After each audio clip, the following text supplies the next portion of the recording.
Ayun o, dahil day off, ating sa unang pagkakataon ng ating first time ever na vlog, pag-usapan natin kung paano ba yung naging proseso ko, kung paano ako nakapunta rito sa Australia, no? At makapagtrabaho na bilang first timer at siyempre direct hire ng employer, no? Tas kung saan mga job site ba ako para at least makatulong sa mga taong o mga nangangarap din na makapunta rito. Dahil yan, intro muna tayo.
Kape habang kinukwento natin yung mga naging proseso ko. Ngayon medyo meron kasi akong pinabasa na procedure para at least sunod-sunod yung ano. Ngayon yung siguro muna intro sa profile, no. Dali ako nga pala si Bogs, no. Kaya siguro kaya yun yung pangalan ng no? Bogus vlog, no? Kasi gusto ko nga share yung experience, no? Yun yung sa profile. Yes, nga ako, dito ang trabaho ko is mechanical engineering technician, no? Sa Pinas,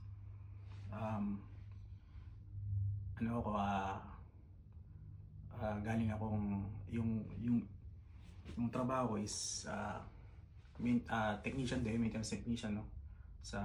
Alam naman natin sa Pilipinas is majorities ng mga companies, mga electronics, semicon, no? Galing ako doon, 3 company. Yung isa, hindi ko na masyadong pangalanan kasi baka may mga hindi during sa pagpapaliwanag sa mga kumpanya. Yung isa galing akong Muntinlupa, tapos yung sa Muntinlupa, semicon, tapos yung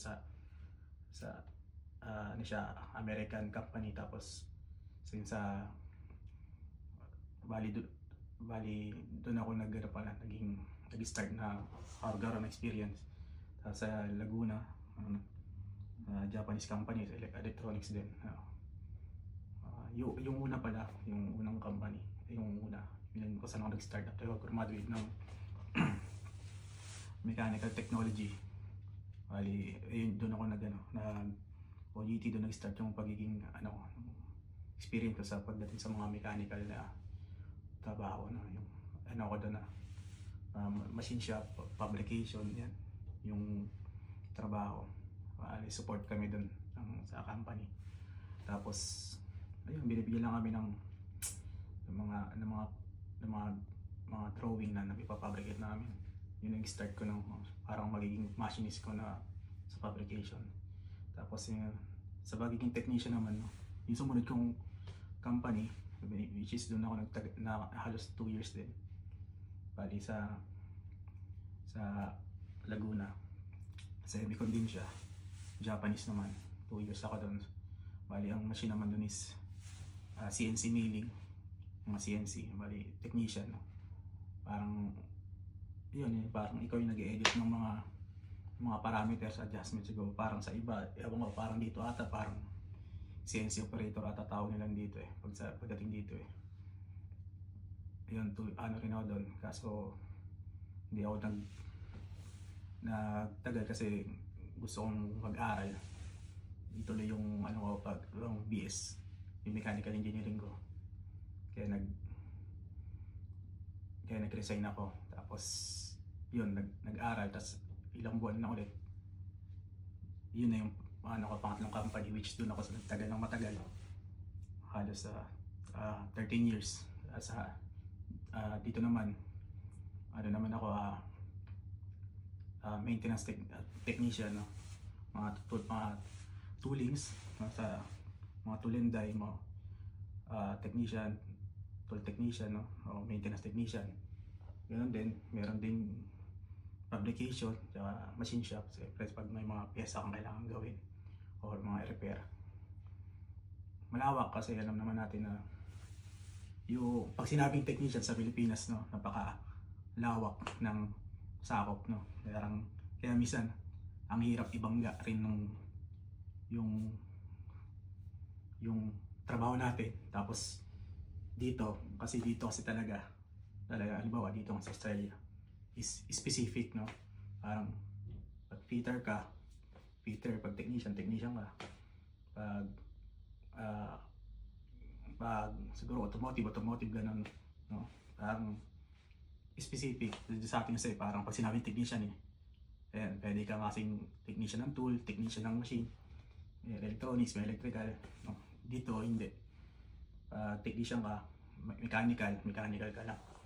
Like, hindi ka pwedeng gumawa ng electrical kasi sabihin mo marunong ka. Yun sa Tapos yun siguro mga 13 years, mga 15 years ng experience na siguro yung masasabi ko na yun sa Pinas. Tapos yun, bakit ako naisipan siguro na mag-try, no? Kasi nga mga panahon na yun parang medyo dumating ako sa point na parang medyo nape-pressure ako sa sarili ko, na parang feeling ko na nabaon ako sa field ko, na hindi na ako nakalabas. Tapos parang yun, siyempre technician, no? Tapos lalo pa alam mo sa sarili mo na engineering graduate ka, mechanical engineering tapos ka, no? Gusto mo talaga na sana maging engineer, kaso hindi naman nabigay sa iyo hindi pumabor sa iyo yung pumasa ng lisensya, no? Kasi parang kasi yung talaga yung minsan pag gusto mo talaga maging engineer pag sa Pilipinas parang yun na, parang nag-stay na ako. Tapos 13 years, yun nga, sabi ko nga. Tapos hanggang yun, 2023, parang yun nga, parang maraming sa akin na sa isip ko na ano bang gagawin ko, parang ganun. Sabi ko parang dito na lang ba ako? Tapos tinitingnan ko sa sarili ko na yung mga, syempre, yung mga kasama ko doon na yung mga matagal na, parang nakikita ko na ganito na rin ba ako siguro, parang dito na ako tatagal, parang ganun. Tapos yung ibang mga kasama na nag-alisan na kasi parang feeling nila parang walang growth, no. Yun, tapos hanggang sa nag-decide nga ako, no, scroll sa FB, tapos hanggang sa nakita ko yung mga kasama ko na na katrabaho ko nang galing dun sa yung sa Laguna pa yung trabaho ko na sa field ng CNC, no. Siyempre, ayan yung mga madalas natin nakikita, no? Mga CNC operator, mga CNC technician, yan. Kaya parang minsan nang hinaya ako na ba't umalis pa ako, no? Tapos dapat hindi na lang ako umalis dun. Dapat din nyo lang engineering, ganun. Pero yun, parang na-inspire ako, parang ganun. Kaya siguro parang yung minsan pag may nakikita ko siguro mga sharing ng mga ibang friends mo na o kaya dati mong katrabaho na nasa magandang kalagayan, ano, parang imbis na maingit ka, parang dapat ma-inspire ka. Kasi ano ba yung ginawa nila na hindi mo kayang gawin, no? Which is pareho lang naman kayo, technician sa doon, technician ka rin naman, experience niya, nag-experience mo rin naman, no? Parang ano ba yung mga parang yun, so, parang inspire ako, kinaya nila, gabi ko, kaya ko rin. Kaya ang ginawa ko, siyempre yung mga panahon nila medyo, alam mo naman pag tumatagal sa kumpanya medyo nawawala ka ng gana, tapos yung parang yung ano mo is walang gana, parang ano ka, siguro parang minsan may parang nasa sabi nga nila natotoxic, parang ikaw na rin toxic, no? Parang ganun, nagiging part ka na ng toxic na environment sa company. Kaya ang ginawa ko nun, parang nireset ko yung sarili ko, parang nireset, paano mo ma-reset, no? Siyempre parang bumalik ka sa taas, no? Parang bumalik ka sa kanya, parang ayun, yung siya yung naging ano ko, yung si God, parang siya yung parang nag-restore sa akin. Tapos nung ano, yun na, parang dahil sa kanya parang nabigyan ako ng mga dapat kong gawin na yun nood. Tapos nood ng mga vlogs, no, ng mga panahon na yun, 2023.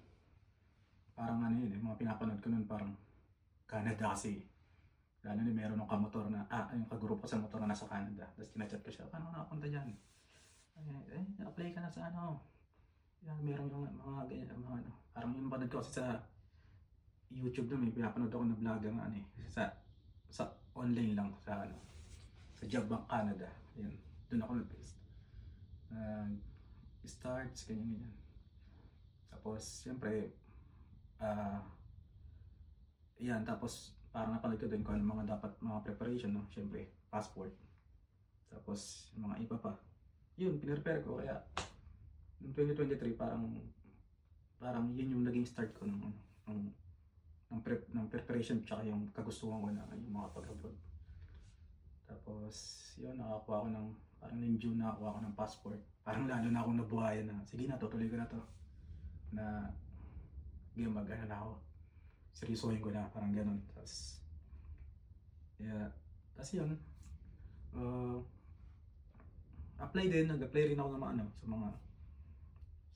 pali ito, ano pala yung story ko, parang shortcut na lang. Tapos yung buong process siguro kung paano, siguro sa mga sunod na lang natin na topic.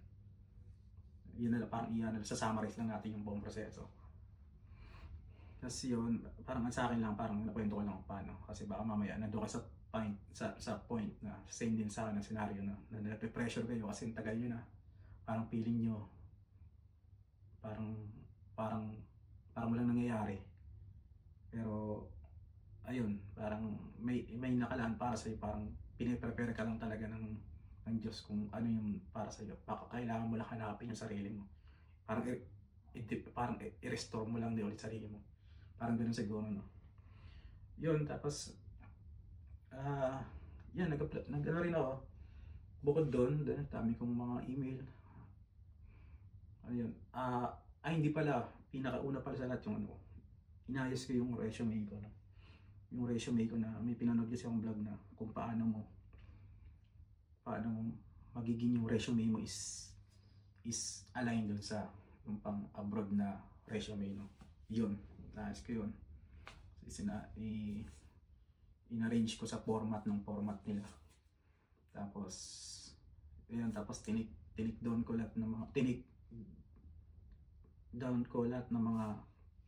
yung mga dapat na kailangan kong i-prepare, no? Yung mga passport, NVI, police clearance.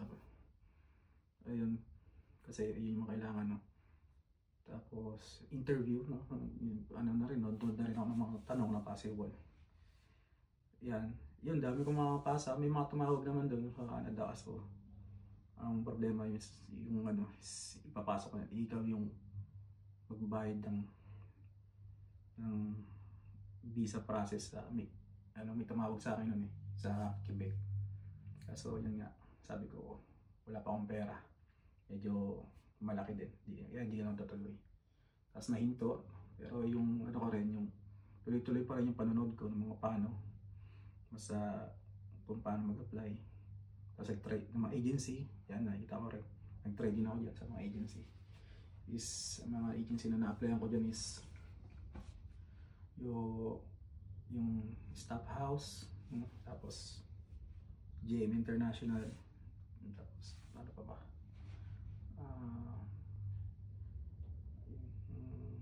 First Dynamics, yan, mga in-applyan ko yan. Tapos meron din yung mga online lang, yung Caves, tapos yung mga Zeros, yung mga ganyan. Tapos mga Oman yan, tinaray ko lahat yan. Kaso well, ano lang talaga, kasi sabi ko nga napakahirap. Sabi, nag-apply ka pag dyan sa mga agency, no, parang kasi talagang sasalain ka talaga nila ng sobra. Kasi gusto nila yung mapipili nila is same talaga yung work of experience field. Tulad nga doon sa minsan yung applyan ko is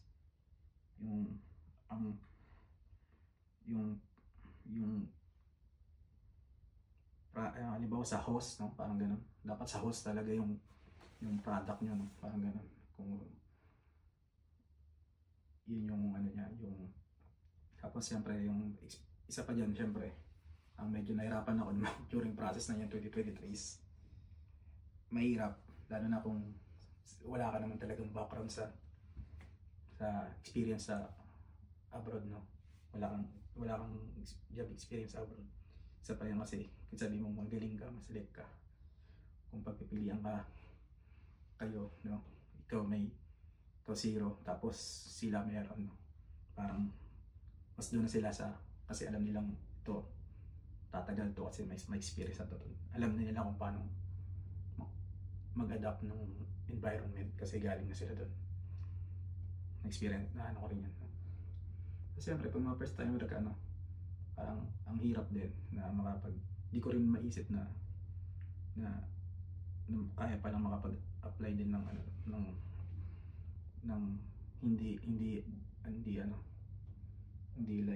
hindi lang yung halimbawa Saudi, no, kasi parang pag first timer ka yan actually nagano rin naman dyan sa meron dyan yung mga job site din apply ang POEA, tapos yung work abroad nga nagano rin ako dyan, meron dyan tumawag sa akin, pero manaka ako sana, sinendan ako ng job offer, no.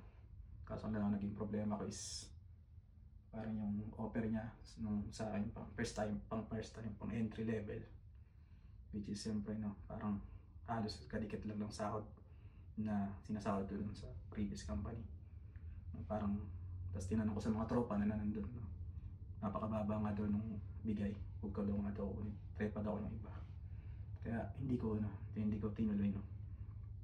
Then, tapos yun, tuloy pa rin nang apply online, no. Tapos trabaho pa rin, no. Parang yun lang yung pinakamasarap siguro part no, parang hindi ka na nagiging toxic. Bakit? Kasi meron sa yung pa-excite na meron kang ginagawang ibang bagay, hindi lang trabaho, no. Tapos yun, 2023 yung November, meron kasi ako napanood din na meron silang sa mga Indeed lang, no, Indeed, Jobstreet, LinkedIn, napanood ako na doon sila kaya sila nakapunta sa mga bansa na yun, is tinaray ko na doon din mag-apply, no. Tapos meron daw isa yung November 2023, meron ako nakita na maintenance technician, which is yung field ko. Tool and die kasi ako.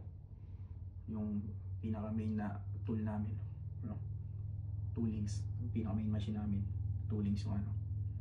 Nag-apply ako, tapos yun, maganda yung ano niya, yung, kasi sagot nga nila lahat, no, yung sagot nga nila. Bali kausap ko yung, bali ang ma-assign ako sa UK, sa Northern Ireland, no. Yun yung ang ano ko doon, yung ka-tie up ng company na employer, yung pinaka-agency nila nagasikaso yung Pro Global. Ayun, may interview, tapos may initial test exam na English din. English sa online na, puro online. Tapos mayroon din kayong video call sa Meets, mga ano, interview, Google Meets. Tapos yun, pinipresent nila na sa akin ito yung proseso. Tapos wala kang babayaran, no. Yes. Yung same thing dun sa mga napapanood ko na ano, na yun nga naging proseso. Kaya parang kasi sa iba kasi parang isipin nila too good to be true na walang gagastusin, no. Ako naman is wala naman ako nilalabas sa pera, no. Tinuloy ko lang, apply ako. Bali yun, si Sir Steve yung nag sa akin, may pasado ako. Tapos yung pasado ko sa mga screening, kasi may stage yun hanggang stage 7. Stage 7 is ticket, no. Parang yung una, basta yung una, yung parang screening, parang ilaline up kayo nila doon sa ano to, once na select ka, tapos iline up ko naman sila sa interview. Tapos yun nga na, pati yung English test na yung ano lang, hindi talaga yung IELTS, parang simple English test lang siya, pero may ano din siya. May mga reading din, ganun, reading. Tapos reading tsaka listening, yan, ano yun. Tapos yun pamasa. Tapos interview yung panel, no. Panel yung interview na, tapos medyo mahirap, no. Irish kasi yung nag-interview sa akin. Kaya yung boses medyo, parang intonation is pababa, parang yung pinakadulo na part ng mga words is hindi mo maintindihan. Pero maganda lang kasi nung interview, si Sir Steve yung yung agency na ano, na nag-ano sa akin, yung HR ng agency. Tapos nakaano kami, parang nakalink din sa kanya, no. Parang tinutulungan niya ako na kung ano yung buong tanong. Kaya nasasagot ko naman mga tanong lang, yung mga moro na naman yung tanong nila eh. Naalala ko nung ano yung ginagawa ko, normal, yung start ng trabaho, pero kailangan natin yung 5S, no. 5S, linisin mo namin yung check, diba? Tapos mayroon naman tayong mga startup dyan eh, na procedure ang sinusunod. Yun lang, pinapaliwanag ko lang. Tapos ayun, tapos mga iba pang tanong na anong klase akong katrabaho, parang gano'n. Tinatanong din doon ng mga ano, kasi ang ano doon yung manager, supervisor, tapos senior yung nagtatanong, tapos yung HR yung babae. Tapos yun, parang sila yung nagtatanong. Tapos naka ano sila dyan sa lamesa, parang siguro papalagay sa TV. Kaya minsan yung boss din is mahina, kasi siyempre malayo sila doon siguro sa yung ano, kasi parang naka-panel nga eh. Ayun, after a week, parang ano, tumawag ulit si Steve through ano kami, WhatsApp yung ano namin, laging sa WhatsApp kami nag-uusap. Yun, maganda naman yung feedback, pumasa ako sa interview, no. Ngayon, nung pumasa sa interview, sinendan ako ng job offer ng Ryobi, no. Sa Ryobi pala yung company, no, sa Northern Ireland. Kasi yung ano nila is day maintenance, mga case ng mga engine, yung mga ganun, yung ano nila, yung product nila, casting aluminum die casting. Tapos ano na ba sumunod? Ayun, sinundan ako ng job offer nung HR. na eto, tapos kung kailan na mag-i-start, no? Mag-i-start. Bali, November pa lang, bali tuloy-tuloy lang yan. Bali hanggang January, yun, doon na nag-start yun, yung interview. Kasi parang November to December, parang iipon nila lahat ng mga na-select nila mga ano eh. Tapos yun nga, bali nung job offer sinita akin. So ang offer nun parang nasaan eh, 29 something siguro. Mga 29.7 ata. K annual, pound, no? Yung ano niya, siguro mga sa 2M annual sa peso. Tapos yun, sagot nila lahat ng process, ticket, accommodation, ayun ata, parang doon nakalagay sa ano. Tapos yun na, process na, no? Tapos English test, no? Kasi papunta na kami sa ano eh, visa process. Okay na kami lahat. Through online lang yun, yung ano namin, yung sendan, ipirmahan mo online. Is either i-print mo, pirmahan, tapos i-send mo sa kanila. Or parang yung sa akin nata, parang ano eh, file siya na pwede mong pirmahan dun sa ano, tas naka ano lang yan, parang naka-encrypt yun na kailang pwede may password na kailang nag-usap nung ano na yung offer. Tas English test, no? Sagot din nila, no? Ito, natuwa ako kasi pati English test, ano kami, yung binigay niya sa akin is pinapapili niya ako nung kung ano prepare ko, no? Kung IELTS o language cert. Tapos UK, no? UK. Kasi meron kasi yung English na yung normal lang. Yung sa akin kasi yung sa akin lang kailangan UK. As yung pinag-compare ko, no? Yung pinanood akong YouTube na vlogger na mas madali na yung language cert. Kaya language cert yung pinili ko.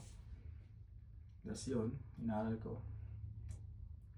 Yung una, hindi ako ano siya, pinag-aralan ko lang siya sa YouTube, no? Yung ano niya, kung paano yung English, yung reading, listening, speaking, yung writing. Ito yung una, muntik pumasa na, muntik. May isa akong subject na, may isa akong ano, na pumasa, which is yung saan ba ako reading ata eh, sa reading, no? Kasi ang haba kasi ng mga story, tas ilan lang yung tanong eh. So, parang hindi ko parang doon ako. Pero yung inaral ko na ulit yung pangalawa, yun, di ba? Mahal yun eh, yung sinend sa akin yung ano eh, sinend lang sa akin yung testing site. Tapos yun, parang yung pinakita yung price, parang nung convert ko na sa 15,000 na ata yung isang exam. Yun. Pero dahil sa gusto nga nila na talagang gusto kong proseso, nagbayad ulit sila na isa pa para i-retake. Tapos yun naman, pumasa naman ako, no? Another ulit 15,000 syempre. Kasi pero nakakatawa kasi gusto talaga nila. Pumasa ako, yun na. Kaso ito yung naging problema nung kaya ano kami is nagkaroon ng yung during ng process namin is kasi nga mabagal. Tapos nagkataon pa na is nag-change ng migrate ng rule si UK, no? Nagtaas sila ng sahod, no? Parang from 26 to yung pinaka minimum na dapat yun yung sahod mo, 26, tapos to 38 ata, which is 29 ako, 29 something yung sa mataas sana doon sa 26 nila na ano. Kaso nagtaas nga, hindi naman parang 38, no? Ngayon, inabutan kami noon eh, kasi ang naging mabagal yung proseso kasi ano rin, parang kinakapare nila kung ano yung process ng direct hire, kasi direct hire nga ang mangyayari. Issues doon, no? Tapos isa pa, Sir Steve nasa Ireland, no? nasa ano siya, UK, Northern Ireland. is ang hirap kasi di niya alam din yung proseso dito. Tapos may nahinari siyang Pilipino na mag-assist sa akin kaso late na.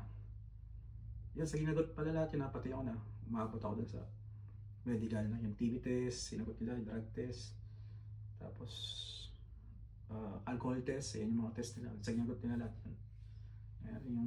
Yung iba pinadala direct sa BPI ko, sa account ko, tapos ako na yung naghanap ko saan ko i-test yung mga ano na yan. Halimbawa sa akin, IOM yung sa TB test, tapos yung alcohol test, no? Meron dyan sa ano, sa may Manila, doon ko inano. Ayun, sagot nila lahat yun. Talagang wala, talagang ginawa ko lang talaga is, punta ka dito, punta ka doon. Ganun lang yun sa akin. Naging madali lang kasi may motor naman ako. Kaya, punta lang ako sa ganun. Tapos yun nga, ayun, hanggang sa yun nga na-implement na yung new rules.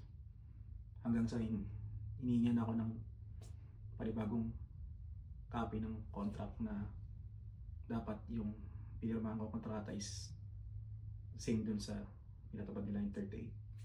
Kaya aso lang ang naging problema sa akin ng agency, yung si Sir Steve nag-asikaso, is hindi maibigay nung Ryobi kasi natatakot silang pasukan, no? Kasi may union pala dun sa Ryobi, no? Kasi pag nung kataon yun, yung mga empleyado doon is matataasan ko sila ng sahod.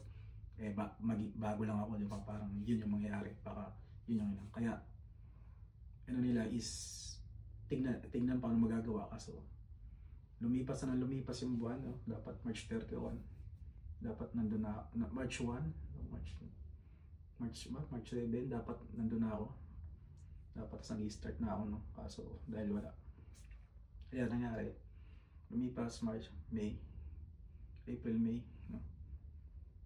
May, that's yun, hanggang mag-June, which is wala.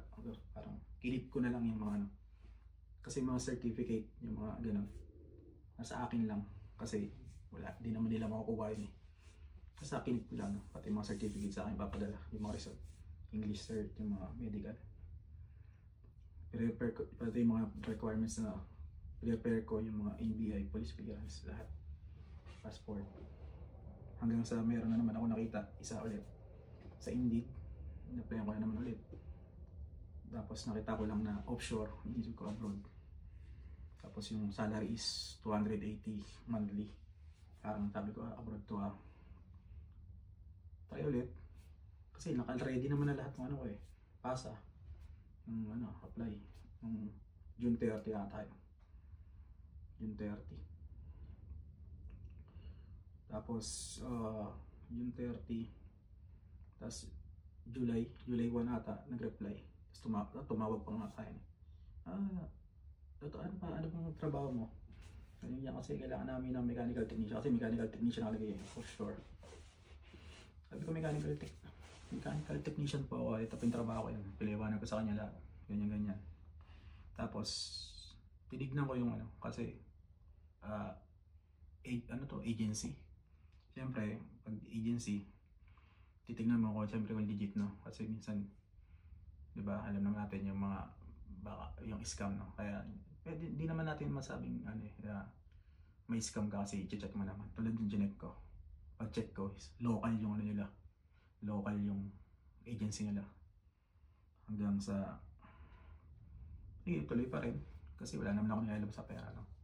Tapos ganun din yun ang nangyari, sagot din ng company lahat. Tapos doon na rin nila sinabi na Australia pala yung bansa na yun na naghahanap na employer, no?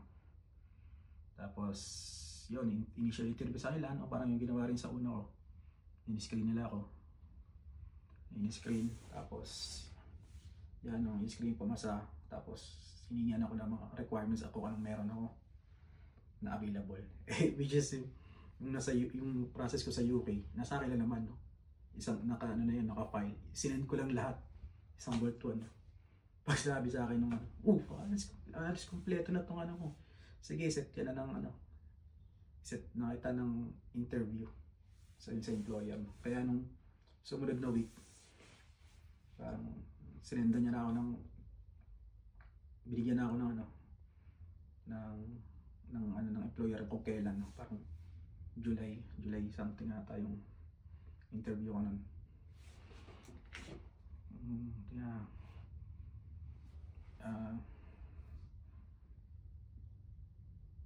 Ayun, parang ano, July 9, no? July 9 interview ako ng maintenance manager, plant manager, tas production manager sana, kaso hindi ata siya available, no?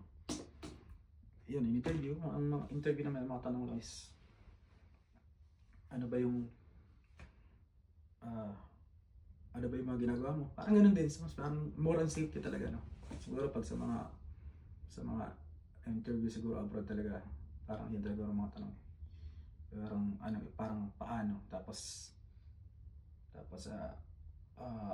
binigyan ka ng senaryo, no? Anong gagawin mo, ganyan, no? Parang wala ba ganito, paano mo to babaklasin, ganyan, no? Parang halimbawa motor, may tatanggalin ka dyan ng mga coupling, ano bang dapat gawin mo, no? Siyempre ano mo siya, de-energize mo muna, tanggal mo supply, tas yung safety mo, diba? Parang sabi mo safe ka na gumalaw doon sa mechanical part na yun, ganun lang naman. Tapos yung isa yung, siyempre ito ano to ibang industry na to, food industry, kaya medyo yung isang tanong niya doon is, pero napaganda ako na kasi alam ko naman, kasi yung nalaman ko rin na doon sa na yung company is ito, inaral ko, tapos nalaman ko OFI, food pala, no? Almonds yung product. Inisip ko na impossible na pwedeng itanong is, yun na nga yung tinanong nga sa akin, which is napaganda ako na paano mo ngayon is magagamit yung working experience mo, galing kang electronics, no, company. Ito kasi ano kami, food, no, food product, food product, no, which is napaganda ako na ay kape muna, malamig, which is yung food product. Siyempre, yung sinabi ko kasi, siyempre, pag semi ko, alam naman natin na grabe rin yung parang pagkain din natin kung i-treat yung mga product natin, di ba? Gloves, safe, ano rin, parang safety. Alam ko naman kung bakit nila tinatanong, kasi pag food kasi more on safety yan, kasi kakainin ng tao yan, di ba? Pwede ikamatay kung contaminated yung ano, which is parang nirelate ko dun sa part na yung product kasi namin, syempre automotive sensor, no? Which is iniingatan namin na parang tinitreat din namin siya as a food, kasi once na makontaminate yan, tapos nilagay dyan sa sasakyan, at yun ay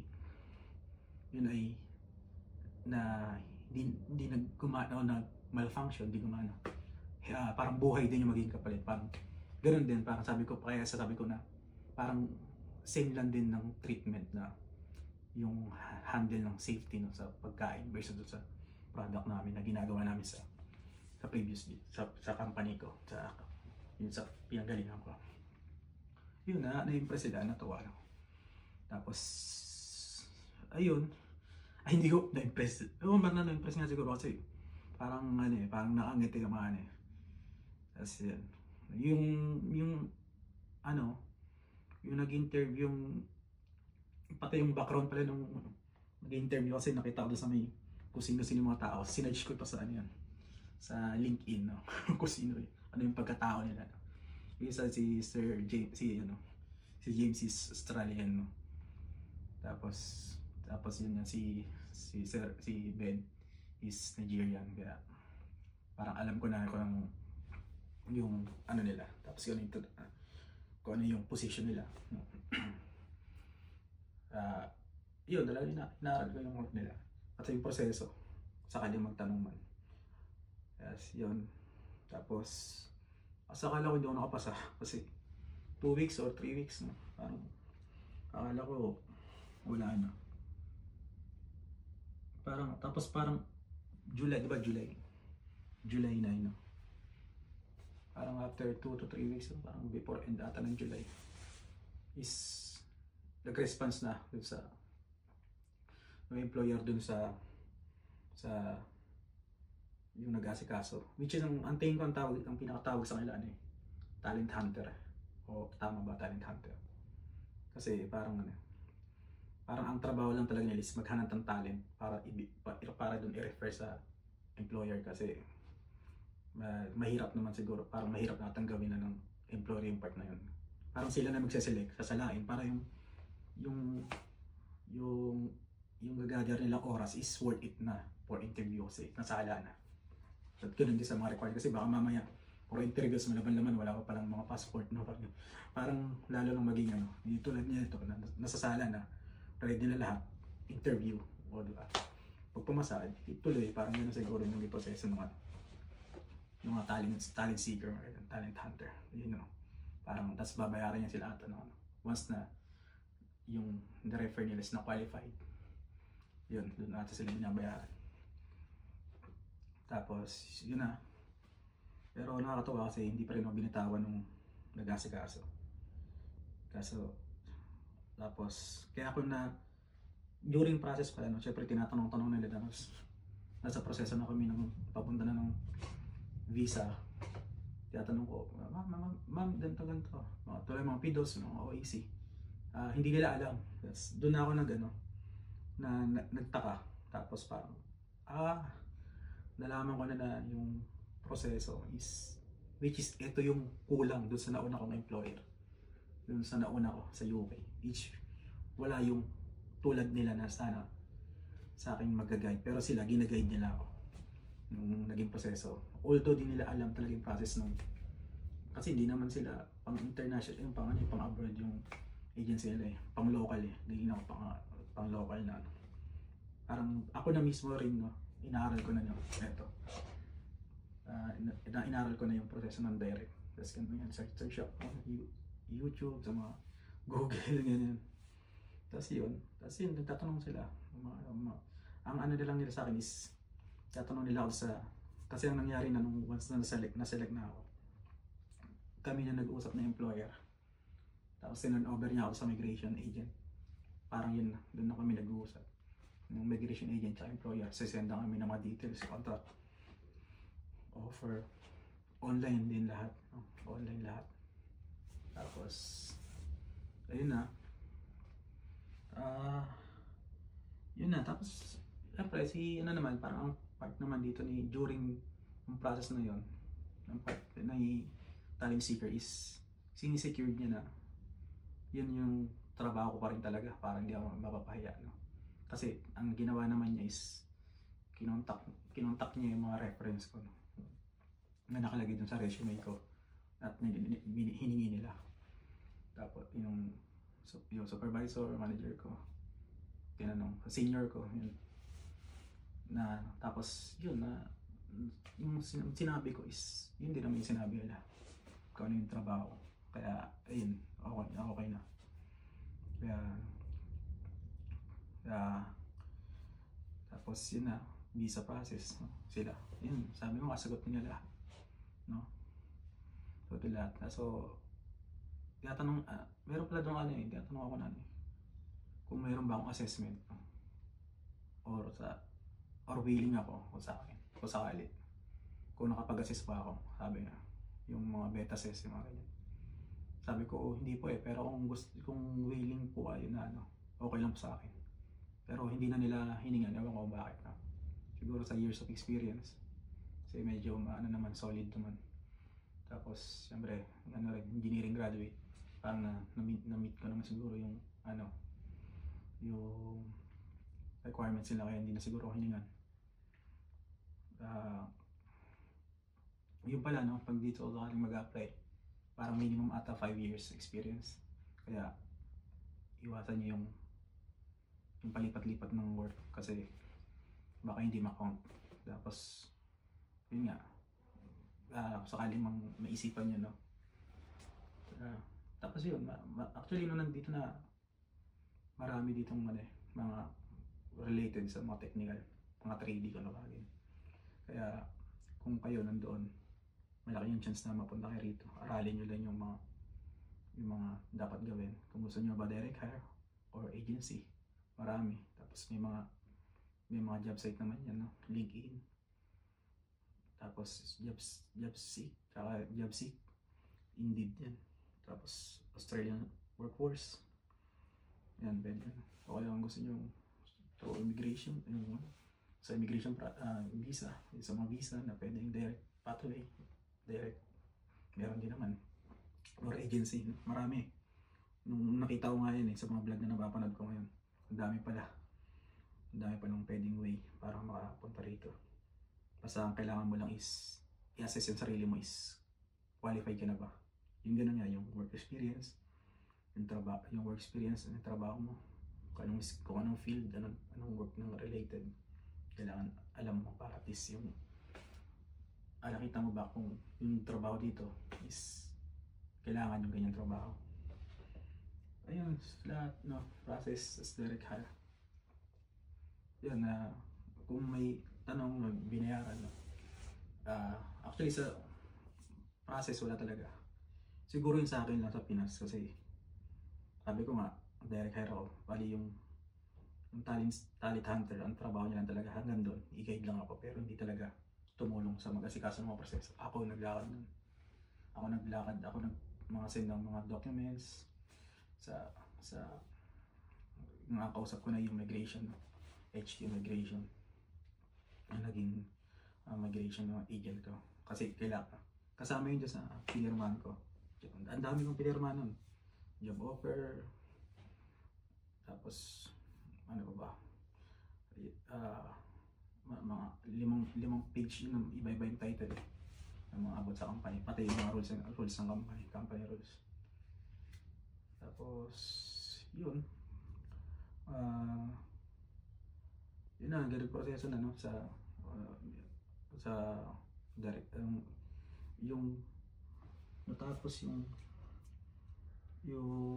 visa process, no, parang actually yung visa process ano lang parang saglit lang ata yun parang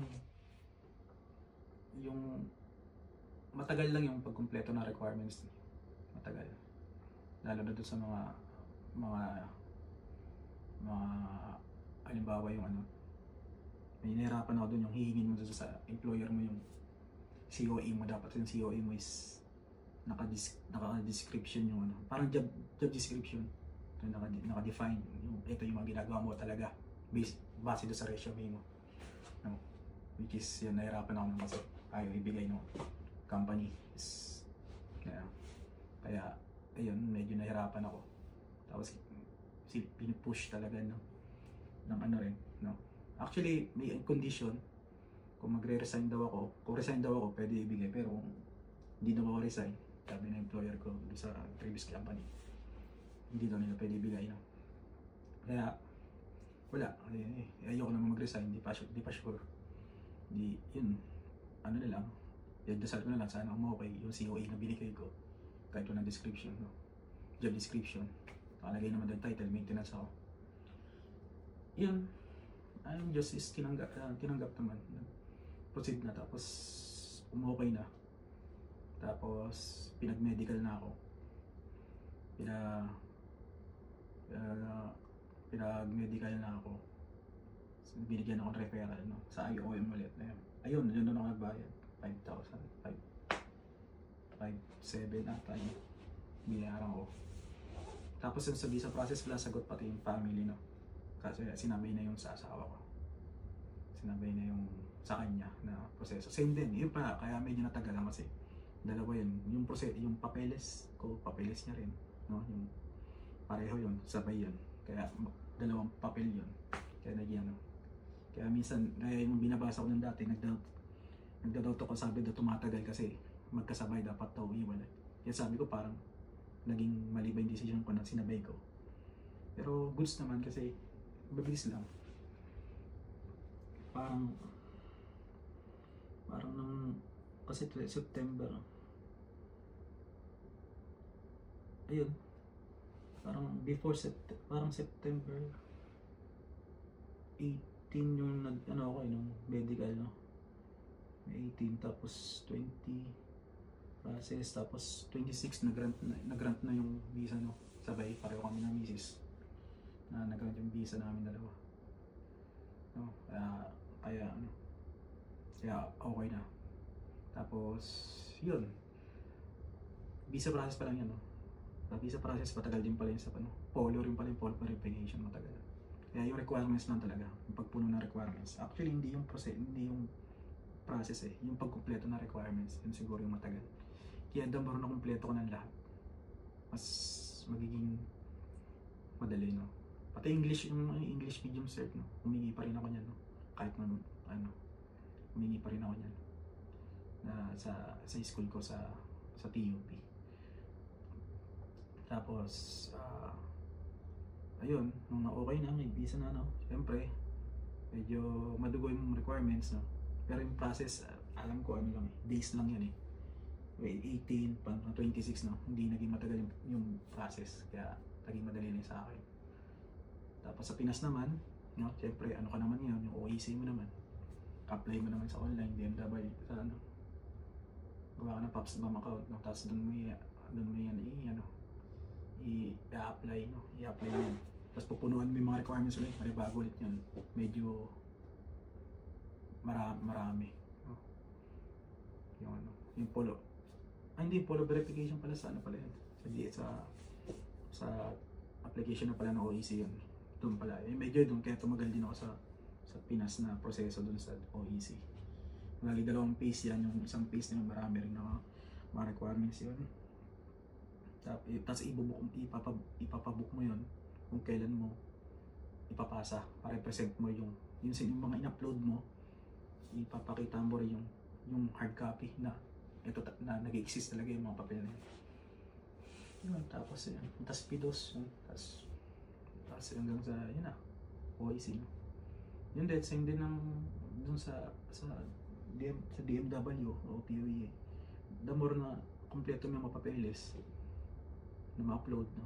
Mas mabilis lang kasi dapat dalawang booking yun, no? Kasi dahil nga yung pagpunta ko doon okay na ako, yung pagpunta ko doon is okay na yung mga papeles ko, parang lumalabas dalawang beses lang pumunta, imbis na dapat tatlo. PIDOS as diretso pasa na ng second phase, kasi yung second phase PIDOS tsaka yung ano ba yung mga yung insurance, which is binayaran ko na rin yung during process ko lang sa phase 1. Yung insurance, no? Yung insurance na kailangan bago ka bumiyahe, may insurance kang hawak. Bayad, ayun, binayaran ko yung 1,000 plus din yun. Bali 5,000 sa medical, tapos yung 1,000 doon. Tapos yun na, OEC. Nung pagkasend ko ng OEC, yung una during process ng visa, no, nire-remind nila ako na wag muna mag-resign. Wag mag-resign, sabi sa akin ng migration agent. Hanggang di pa okay. OEC na, ticket, may OEC na ako, no, tapos nagpapabook na ako ng ticket kung kaya. Kaya tanong ko yung yung agency, yung immigration agent kung pwede na ba ako mag-resign. Sabi niya. Actually nung nung nag-grant pala yung visa, pwede na, nag-resign ka na sana. Natatawa yung employer ko kasi parang feeling nila parang ayaw ko daw balik sa company ko, natatawa sa parang ayaw ko daw iwan yung gusto mo ba talaga yung trabaho na to? Parang ayaw mo umalis na sa company mo hindi po, kasi gusto ko lang i-secure yung trabaho talaga, sabi ko, kasi ayaw ko mabakante. Tapos yun nga, pabuka ko ng di ba 26 na grad yung visa, tapos nakompleto ko yung OEC ko na actually buong October pala OEC ko yun, October 14, no? Parang 2 weeks ko inasala kasi OEC. Tapos yun, October 15 ako nung nagpapabook ng dapat October, pwede na ako nung lumipad na papabook. Kaso ito pala naging senaryo, no? Hindi ko na yung during process na nag-apply ako abroad is bababa yung promotion ko, no? Nung senior mechanic ko na position sa maintenance. Kasi akala ko talaga is pero sabi ko total konti lang naman yung delay ko ng konti, pababain ko na. Yun, hinintay ko bumaba, tapos after ilang weeks, tsaka ako nag-file ng resignation, no? Nag-isip ng resignation date. Tapos yung date din ng alis ng flight, yung flight ko, flight ticket na pinabook ko, kaya November 18 yung naisip ko. Kasi nga, October 19, 20 ata bumaba yung papel ko. Yung confirmation ng promotion ko na senior. Yeah, actually, ano ko rin, parang ginusto ko rin kasi alam ko magagamit ko yun dito, yung title. Kasi para at paano masabi nila na meron kang in-improve dun sa based dun sa mahaba ng experience mo nakuha, no? Parang malaking bagay yun. Tapos parang lalo nagpa-realize sa akin na tama yung ginawa ko kasi during sa nung inaral ko yung ngayon yung process ng PR, no? Parang magsiset ka doon ng parang magsiset ka ata ng mga certificate o patunay na skill ka, no? Which is dagdag yun kasi na yung senior level yung parang yung position mo sa pagiging maintenance o mechanical technician, no? Yun yung ano, parang kaya yun after ayun, diba, parang na-promote pa, pa-resign, pero nakakatawa doon kasi parang wala namang naging sa akin, pati yung parang naging siguro dahil sa pagkakareset ko nga sa akin, parang naging maganda sa akin yung pag-alis ko. Tapos yung mga boss ko parang gano'n, parang magbibiroan pa kayo, oo nga yun, diba? Samantala iba yung parang inisip ko na, oh, pinromote kita tapos diba, alis ka na. Ano wala sa amin, parang pa, peace bomb, pa, parang yung sa maintenance manager.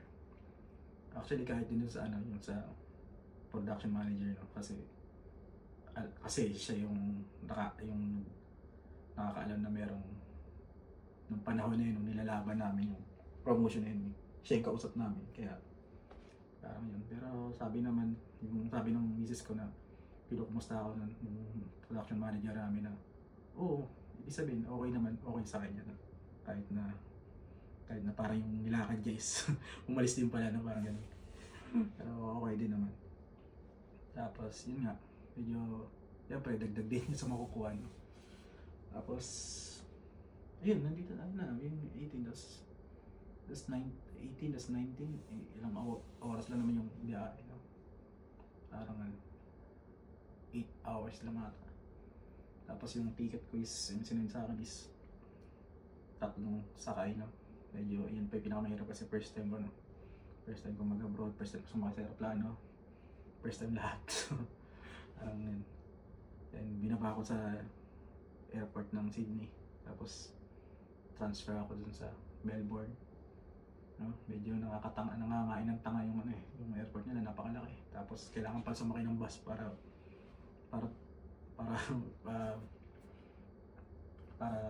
tumawid sa ibang terminal, no? Papatransfer sa iba rin yung airport, sa ibang airport terminal. Tapos pati yun, siguro parang lahat puro YouTube lang lahat, pati proseso, no? Pati pag airport kasi di mo alam ano mga dapat mong gawin, mga dapat mong dalhin. At tapos yun, parang tas yung sa Melbourne to dito sa lugar sa Mildura, yun yung huli kong flight, domestic flight, no? Yun yung naging proseso, no? Parang hindi naging mali yung decision ko na parang if magkaroon ng chance na mag-take ng risk, aralin yung mga dapat pwedeng aralin na tingin mo makakapagpa-develop sa'yo, no? Kung may libreng internet yung kumpanya, nakaka-wifi ka, no? Gamitin mo pang apply kaysa sa mama yung loob mo. No, diba? Parang ganun lang yun, no? Parang yun, tapos parang ma-inspired mo rin sarili mo, parang kumbaga sa naliligaw, parang piligin ka ulit. So, kasi minsan nakakalimutan na natin yung pinapangarap mong kumpanya ngayon. Siyempre ang pangarap mong kumpanya noon na na-hire ka, no? Tapos a few years later parang ayaw ko na, no? Parang gumawa ka ng way para kiligin ka ulit, no? Maraming paraan tulad nun sa akin, no? Parang nag-apply, no? Nag-aral, diba? Kasi it is madadagdag sa knowledge mo. Huwag ka lang magpaka-stock up, no? Huwag ka lang magpapekto sa mga tao na sasabihin sa'yo na huwag mo gawin yan, no? Wala namang mangyayari sa yan, eh. Kasi hindi naman sila makakapag-declare ng ano, eh. Ang gawa mo kasi ikaw pa rin, no? Diba? Hindi mo ano, parang ano, sabi sa kanta, no, si Balasiga. Ayun, no, parang ayun, yung journey ko, no? Pero yung buong proseso siguro, kung sakali na makwento ko sana ng maayos, no? Magawa ko ng paraan kung paano susunod natin, no? Ito sa akin ang lang summary, ano, tapos siguro yung paano mamuhay siguro susunod na, no? Pero masasabi ko napakasarap, no? Parang yung totoo nga yung sabi nila, no? Parang hindi ako nagsisisi na sumbugan ako gawin yung gusto kong maging, no? Parang na kasi kung hindi ko ginawa yun, kung 15 years na ako nandun, no? Parang 15 years, madadagdagan po ulit 16 years hanggang yun na, no? Parang walang imposible. Taas, lalo na pag yung nagko-control sa'yo yung nasa taas na. Talagang marami sa'yong bubulong na hindi yan, hindi ka magiging ganyan, hindi yan, mga ganyan, diba? Pero siya lang, focus ka lang kasi ano eh, parang siya na mag-decide eh. Kasi kung gusto niya doon ka. Kung hindi man, may dahilan yan kung bakit. Diba? Tulad yun sa akin, diba? Akala ko UK ka, kasi hindi pala ako doon. Kaya nakalimutan ko, ang prayer ko pala is madala yung pamilya ko, yung miss ko dito, no? Which is sa UK, di ko magawa kasi nag-change sila ng rules. Sakali matuloy man ako sa 29, tapos 38 yung requirement para madala yung pamilya. Parang hindi rin mangyayari. Parang okay din na dito ako natuloy. Which is maganda pa kasi during process pa lang, no? Kasama mo na, sponsor na rin ng employer. Kaya napakaganda talaga, goods na goods. Kaya yun, ito mga nangangarap, no? Na piliin yung pinakamabuti. Alam niyo yun, yung ibig sabihin nun, na mabuti, no? Parang, diba? Kasi minsan may mga bagay tayo na natutuwa tayo masyado, nakakalimutan natin na wala na pala eh. Nawawala na tayo sa pagiging sa matuwid na daan. Kumbaga, ikaw pala pumili nun, which is meron palang na ang lumili ko ka, which is pwede ka ulit bumalik, no? Para doon ka ulit mapunta kung saan na gusto. Kaya yun. Tapos yun, no? Siyempre, parang pinaka naging sandata ko hanggang dito is yung panalangin, no? Hanggang dito, no? Pati mga parang nilatag niya lahat para sa akin, no? Pagdating ko rito, mga tao, mga naging kaibigan, maging katrabaho, lahat, no? Naging mabuti lahat. Yung mga pangailangan ko lahat naging parang, di ba, parang binigay lahat, no? Sasakyan, di ba? Matitirahan na bahay na mura, which is mahal yung bahay dito, no? Lahat, no? Parang ganun siya imposible, pero ginawa niya imposible para sa'yo. Yun muna ngayon to. Good luck, no? Sa mga may mga tanong, no? Sa kaya nating masagot na maayos, ano lang natin i-comment ko lang, no? Maraming salamat. Ito muna tayo. Sana malinaw yung ano ko, kasi mayayain first time eh. First time pa rin. Ayun, balik ako nga pala si Bogs, no? Nandito sa Australia, no? First timer, siyempre, na nagtrabaho sa Pinas 15 years, tapos dito, no?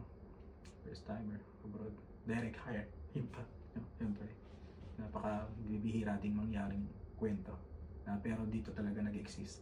Kung makikita, malalaman nyo lang dito, may mga ganun din talagang kwento na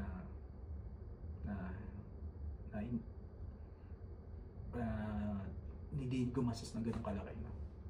Saka maraming ways, no? Kung sakaling maaral at decidido talaga kayo. Yun lang. Thank you.